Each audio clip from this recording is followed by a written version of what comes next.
जब तुम मंदिर जाते हो तो मंदिर जाते हुए कभी भी खाली हाथ मत जाना। कुछ भी लेकर जाओ अपने साथ, लेकिन लेकर ज़रूर जाना।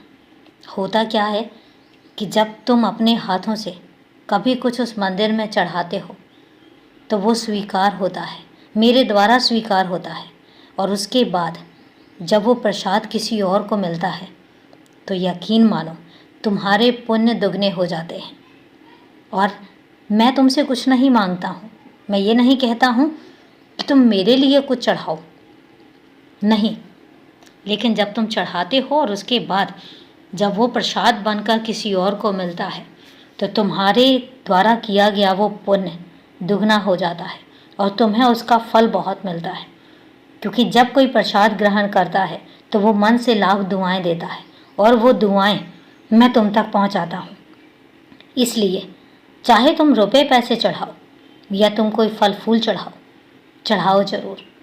और यकीन मानो अगर तुम रुपए पैसे भी चढ़ाते हो तो उन रुपये पैसों से भी कुछ ना कुछ प्रसाद बनकर वो उन बच्चों में जाता है जो बच्चे वहाँ पर एक उम्मीद लेकर आते हैं, जो मेरे दरबार में आते हैं एक उम्मीद लेकर आते हैं, एक आशा लेकर आते हैं। और कई बच्चे तो ऐसे भी होते हैं जो भूख से व्याकुल होते हैं और अपनी भूख शांत करने के लिए मेरे दरवाजे पर आते हैं।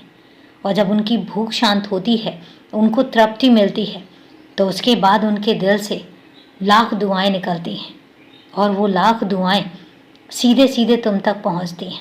और इसलिए तुमसे कहता हूँ कि मेरे लिए नहीं, अपने लिए ज़रूर कुछ लेकर आया करो, कभी खाली हाथ मत आओ। तुम्हें ज़रूर पुण्य मिलेगा, तुम्हें ढेरों आशीर्वाद भी मिलेंगे।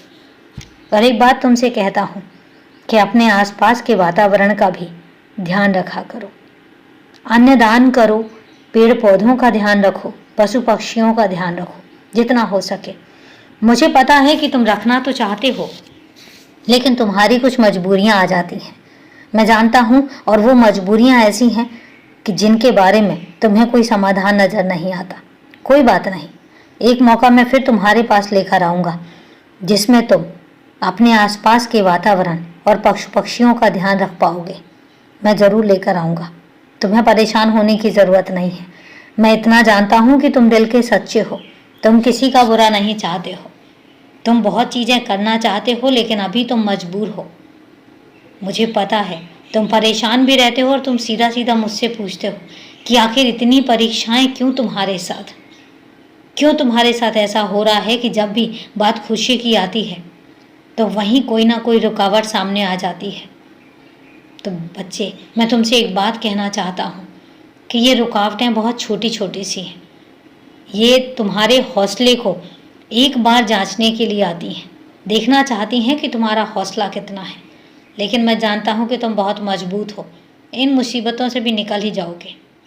खुश रहो, हमेशा खुश रहो।